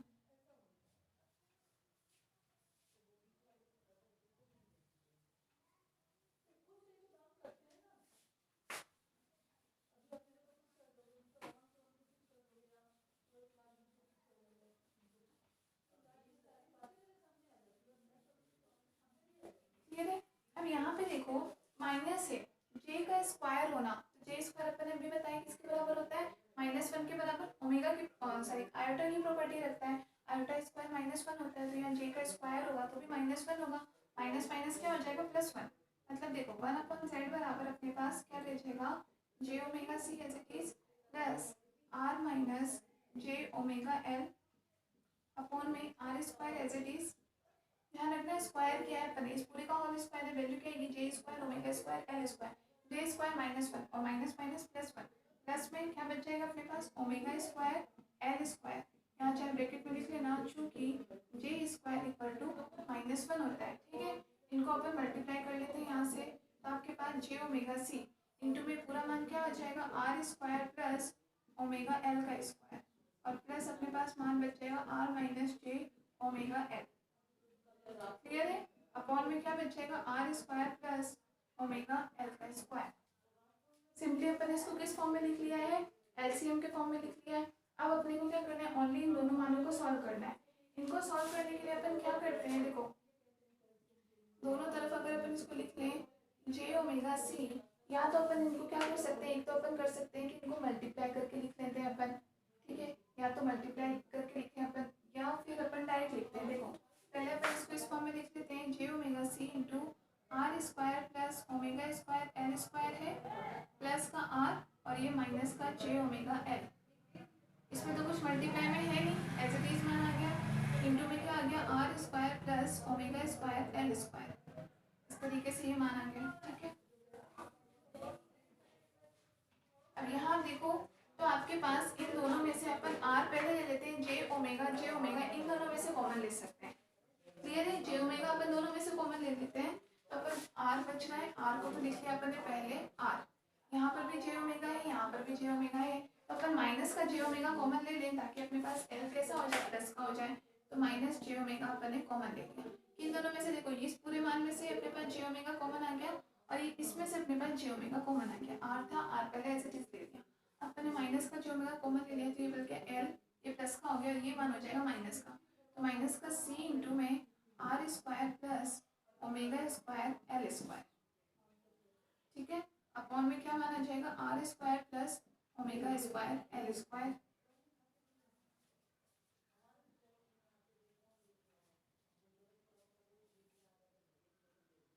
क्लियर है, सिंपली समझ में आ गया। यहाँ से यहाँ पर अपन क्या कर सकते हैं, अब अपने पास ये पूरा का पूरा मान किस फॉर्म में आ रहा है, 1/z के फॉर्म में आ रहा है।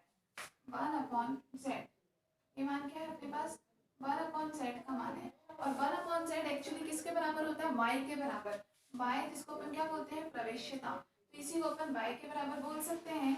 ये मान अपने पास पूरा किसका मिल जाएगा, y का, क्योंकि आप लिख सकते हो ये मान किसका है, प्रवेश्यता, सुना होगा ना y। अब प्रवेश्यता भी कोई चीज होती है, तो प्रवेश्यता का तो आप डायरेक्ट फॉर्मूला ये लिख सकते हो कि z का व्युत्क्रम क्या होता है, प्रवेश्यता होता है।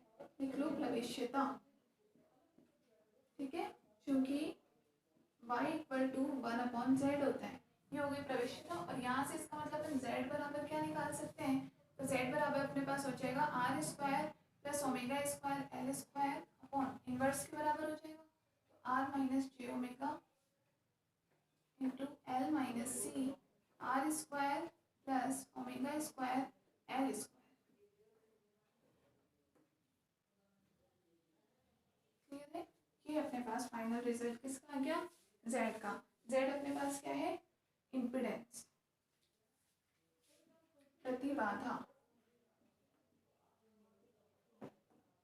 अब अपने को z की वैल्यू में ही देखना है कि z का मान मैक्सिमम हो या मिनिमम हो, उसके करस्पॉन्डिंग अपने को अनुनादी अवस्था का मान कैसा मिलता है, ठीक है ना। अनुनादी अवस्था या अनुनादी फ्रीक्वेंसी की बात करें अपन, सॉरी रेजोनेंस फ्रीक्वेंसी या अनुनादी आवृत्ति, किस प्रकार का मान आता है, ठीक है। अपने पास z आ गया फाइनल। अब इसमें से अपन कैसा केस लें कि अपने को i का मान मैक्सिमम मिनिमम कितना मिलता है, वो अपन करेंगे अपने नेक्स्ट क्लास में, ठीक है। तो आप लोग इतना नोट करो और साथ में रीजन ढूंढो z x और इसके बीच में,